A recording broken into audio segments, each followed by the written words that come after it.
يلا فيديو جديد هاخدكم معايا النهارده في اليوم الطبيعي بتاعي خالص. يعني النهارده هعمل فاصوليا وهفرزها. يوم بسيط وان شاء الله فيديو كده بسيط كده وسريع مع بعض. اهم حاجه هنسمي الله ونصلي على الرسول، اللهم صل وسلم وبارك على سيدنا محمد. لايك وشير وسبسكرايب عشان يوصلكم كل جديد.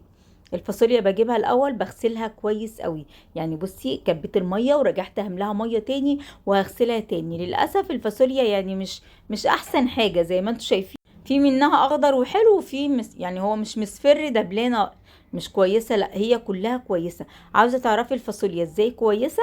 بتمسكيها من فوق بايديكي كده، بتقطعي منها حته. البوز اللي طالع ده لو اتقطعت معاكي على طول اعرفي ان هي صبحه وحلو. الدش ده حلو قوي بعد ما بتغسليها بسيبه كده عليه. هنا بالسكينه بقى او ممكن بايديكي. شايفه هنا الحركه دي؟ عاوزه تعرفي الفاصوليا دي صبحه وحلوه ولا لا؟ بايديكي كده وانت عند البياع كمان اقطعي الحته اللي فوق دي هتعرفي ان هي كويسه ولا لا. لكن للاسف هي لونين، يعني لون اخضر قوي ولون مصفر شويه. ببدا اقطعها بزاويه. يعني شوفي كده بيكون احسن لما تقطعيها بزاويه شويه، مش تقطعيها كلها مدوره، لا يعني خليها جايه بشطله شويه كده. خلاص كده بعد ما قطعتها كلها زي ما انتم شايفين هبدأ احطها على بخار ميه. ازاي بفرزها؟ بحط حلة ميه على النار لحد ما تغلي، وبحط مصفى من فوق الكاتل زي ما قلت لكم المنقذ بتاعي. هحط هنا المصفى وبعد كده ايه يا يويو؟ طيب هو مش هيسكت، قعدوا معايا احسن. الحبة اللي سبتهم دول هما اللي هيكونوا الغدا بتاعنا النهاردة. جنب بقى امبارح كان متبقي عندنا كنت عاملة كفتة ومتبقي لسه كفتة، وفي ملوخية هوريها لكم كنت شايلاها في الفريزر. فقلت كده اطلع الحاجات اللي موجودة يعني عندي جنب الفاصوليا النهاردة. كده خلاص الفاصوليا بعد ما اتبخرت اللونين بانوا، يعني اللون اللي كان مصفر شوية لما بخرته باين. هوريهولكم دلوقتي. معايا بصلاية كده وسط يا دوبك هصفرها بس. هنا خلاص كده هسيبها بقى لحد ما تبرد. الطريقه دي للتفريز حلوه قوي من غير اي حاجه، ولا اقولك بحط ليمون ولا اي مواد ان هي تحفظها. الطريقه دي كويسه. هتسيبها لحد ما تبرد خالص وهنعبوها دلوقتي مع بعض في اكياس وهنشيلوها. معايا اقل من نص كيلو طماطم هضربها في الخلاط. مين مننا بقى زي يعني يوم زي بتاعي النهارده كده بنحاول اللي في التلاجة او اي حاجه، مش لازم كل يوم بقى فراخ ولحمه وسمك والكلام ده لا خالص. والفاصوليا كمان هعملها معاكم النهارده من غير لحمه ولا اي حاجه. هصفي بقى الطماطم كده وهعمل شويه فاصوليا، والله طعمهم كانوا عسل، يعني فعلا طعمهم كان حلو قوي. هنا بمنتج الفيديو بسجله بعد طبعا ما اتغدينا وخلصنا يعني اللي ورانا. فاخر حاجه بالنسبه لي ان انا بقعد بقى امنتج الفيديو وانزله كده. بوريكم ان انا لسه عامله طازه دلوقتي البهارات، يعني لسه طحناها دلوقتي على طول. يعني على قد العلبه دي حلوه قوي بتسهل عليا ان كل حاجه في علبه واحده. فعندي يعني جايبه البهارات بتاعتي بشيلها في التلاجة. يعني بحب يعني اطحنها اول باول، بتبقى ريحتها كده حلوه، يعني بحب ريحتها قوي وكمان بتبان في الاكل. هنا بعد ما الصلصه بتاعتي اتسبكت حطيت بقى ملح فلفل كمون كزبره ناشفه زي ما شفتوا كده بالظبط. نزلت بالفاصوليا. هسيبها لمده 5 دقايق تكمل يعني ان هي تتشرب، وبعد كده ازود ميه.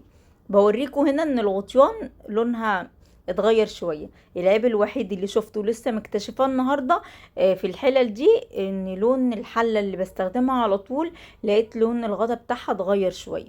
لكن الحله دي اللي يعني مش بستخدمها على طول لانها صغيره، ف لقيتها مختلفة شوية. زودت كده المية اللي انا عاوزاها، يعني كمان مش شوربة ولا حاجة، زي ما قلت لكم عاملاها من غير لحمة ولا اي حاجة. بحط على طول ميه يعني ميه من الكاتل، ما تحطيش ميه من الحنفيه خالص. طول ما الخضار بتاعك بيغلي ودرجه الغليان بتاعته كويسه ما تزوديش ميه من الحنفيه، لا بالكاتل وحطي. هعمل رز طعمه والله تحفه. هقولك على طريقه وهقولك على يعني حاجه كده بضيفها كمان، جربيها ان شاء الله تعجبك. حطيت اول حاجه 2 مرقه دجاج.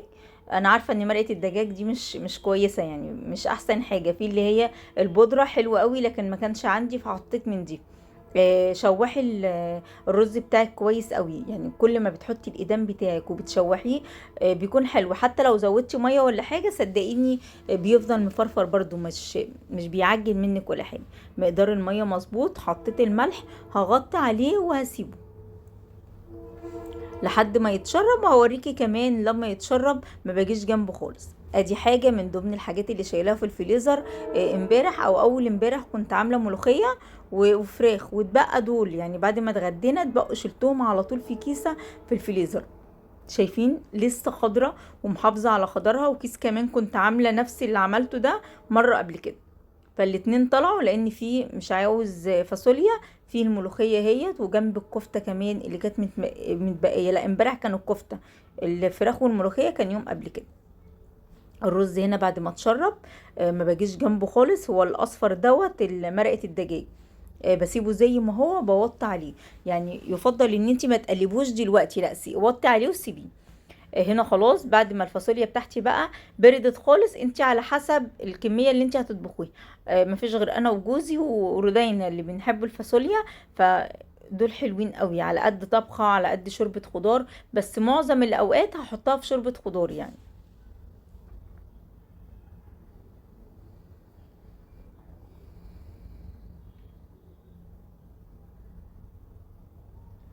خلاص كده هقولك بقى على طريقة حلوة قوي. ولا عاوزين مكنة ولا اي حاجة تشفط الهواء، لا احنا هنشفط الهواء بطريقة حلوة. هلف الكيس زي ما وريتك كده، وهبدأ اضغطه واطلع الهواء. يعني الطريقة دي حلوة قوي. بصي الكيسة اتشفطت اصلا، يعني انت هتلفيها كذا لفة، وارجعي فكيها تاني، هتلاقي الهواء كله طلع في دقيقة واحدة من غير ما تتعبي ولا اي حاجة. هبدأ افردها. يعني انت دلوقتي مش واضح قوي، لا انا هوريكي دلوقتي ازاي ان فعلا بفردها بصعوبة، لان من كتر ما فيهاش هواء انكمشت فبصعوبة. بصي كده انا هربطها هي من غير ما اطلع منها الهواء. بصي الفاصوليا بتروح وبتيجي عادي براحتها خالص. بصي بقى الحركة دي بقوم جايه فكاها ولفاها لفة جامدة، شايفة منكمشة من كتر ان هي ما فيهاش هوا. وانت عاوزة فعلا تحافظي على الخضار بتاعك، طلعي منه الهوا كويس. بصي بلفها ضغطة بسيطة وببدأ اطلع الهوا، بيطلع على طول. يعني كل ده في دقايق هربطها. شايفة بقى الفرق؟ بحاول انزل زي ما نزلت لما كان فيها هوا، لا ما بتنزلش، بتطلع بصعوبة. احلى يعني حاجة ممكن تعمليها هي دي، ان انتي تطلعي الهوا. صدقيني في ثواني ما بتلاقيش فيها هوا خالص. ولا اجدعها مكنة ممكن، في فعلا مكن او في حاجات بتعمل لك الهوا كده او بتشفط لك الهوا. لا الطريقة دي جميلة. حمرت بطاطس، وكمان عندي الكفتة بتاعت امبارح والملوخية. شايفين قوام الملوخية واللون بتاعها؟ بجد والله حلو قوي. المهم ان انتي يعني اول ما تتغدي على طول شيليها وحطيها في الفريزر، بتكون حلوة. الرز بقى شايفين الرز مفلفل ازاي؟ هقولك على حاجة تانية تكة كده بحطها، جربيها. ممكن الناس تقولي ايه ده اللي انتي بتعمليه ده، بس والله بتفرق كتير. بعد ما حمرت البطاطس، معلقتين او 3 من الزيت بتاع تحمير البطاطس حطيه بس على الرز قبل ما تطفي كده، وقلبيه. اتفرجي على طعمه. بحبه جنب السمك المقلي، يعني في اكلات كده بحب اعمل كده، او جنب الفراخ كمان لو انا هقليها في الزيت بيكون طعمها حلو. شايفين بقى الخضار لونه والقوام بتاعه مظبوط قوي. ما بحبش الخضار بيكون تقيل او خفيف قوي. يومنا النهارده خلص. يوم كان مشق بجد، يعني كان خفيف، ما فيهوش شغل كتير، بس والله تعبت. يستاهل بجد ان انت تنزلي كده تحطي اللايك وتسيبي لي كومنت حلو منك. يا رب الفيديو يكون بسيط وسهل النهارده. اخدتكم معايا زي ما قلت لكم من اول اليوم. اشوفكم ان شاء الله على خير. مع الف سلامة.